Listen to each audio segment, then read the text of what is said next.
Tuguduk. Tuguduk. Qu'est-ce que j'apprends aujourd'hui de toi? Que tu aimes rigoler. J'aime rire aux éclats, Ah bon, des éclats de rire. ça, il y a une raison.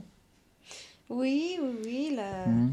c'est un temps propice pour rire parce que tout n'est pas drôle. Ah oui, bien sûr. Quand on sort de l'hôpital, on n'a pas que besoin de rire. Par exemple, voilà.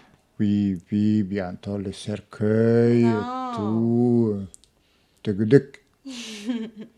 Tu sais que Queneau, par exemple, Hmm, il aime beaucoup rire, il fait des jeux de mots et mhm, il fait l'oulipo. mhm.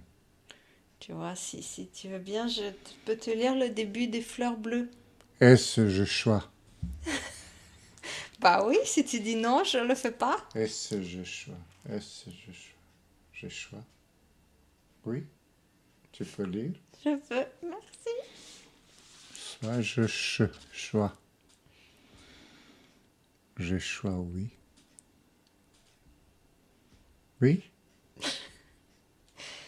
Le 25 septembre 1264, au petit jour, le duc d'Auge se pointa sur le sommet du donjon de son château pour y considérer un tantinet soit peu la situation historique.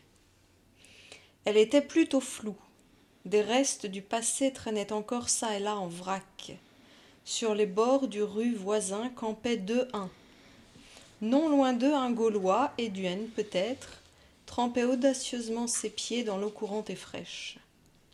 Sur l'horizon se dessinaient les silhouettes molles de Romains fatigués, de Sarrasins de Corinthe, de Francs anciens, d'Alains seuls. Quelques Normands buvaient du calva. Le duc d'Auge soupira, mais n'en continua pas moins d'examiner attentivement ces phénomènes usés. Les uns préparaient des steaks tartares, le Gaulois fumait une gitane, les Romains dessinaient des Grecs, les Sarrasins fauchaient de l'avoine, les Francs cherchaient des sols et les Alains regardaient 5 ou 7.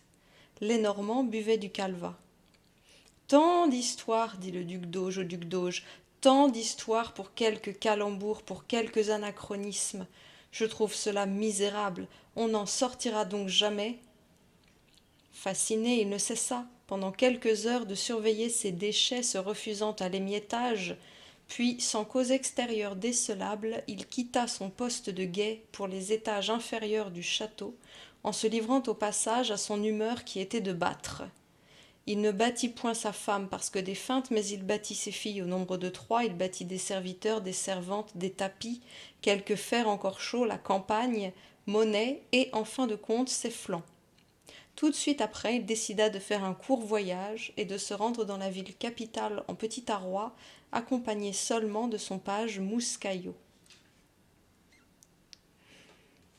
C'est drôle, non? Je trouve ça drôle.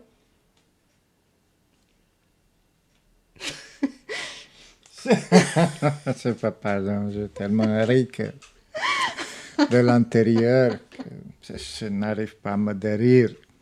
C'est ça. Ah. Non, non, c'est drôle, mais pour ceux qui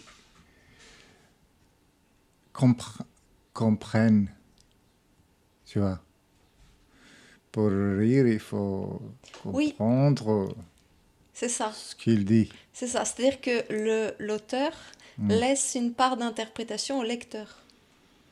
Non, non, il faut que le lecteur doit être aussi doué que toi Oui, dans ce monde. voilà. Il Il n'est doit pas comprendre les obligé allusions. qu'il soit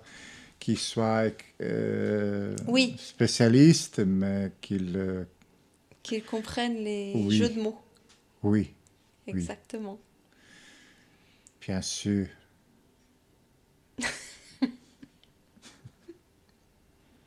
Sinon, on écoute les blagues de Bigard. Par exemple. Ah, vulgaire et sans aucun respect de personne. Non? Non, non, on aime